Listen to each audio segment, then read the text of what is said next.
cái nào Lydia cái chim tê aloi liêng hỏi vẽ sẽ riêng nghe hay Brenda à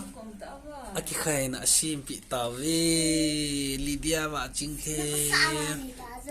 boy ikup diu ta ikup loading alu pe riêng là ikup diu ta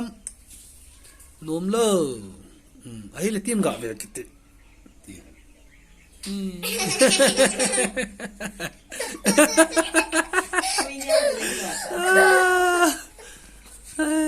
enu bol te jing ham khai la bata bo smiling ta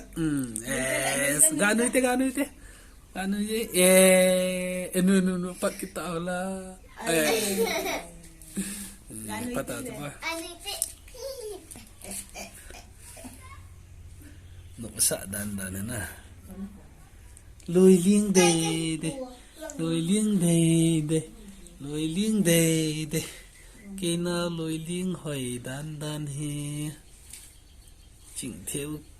chỉnh thế mà mi đâu xiêm bị thế nào boy ở đây thì mà là xiêm bị thì he all done cái bò lần khảo cái chỗ xiêm bị thế nè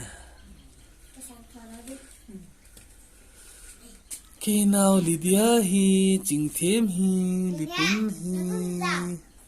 ai một số tam hello lại pom hạ điêu ta ba chỉnh thêm hi pom hạ điêu tam cả tên nôm lo hầm boy kita sudah hamo mumu số tam số đâu khi nào chứ thâu cá umpan te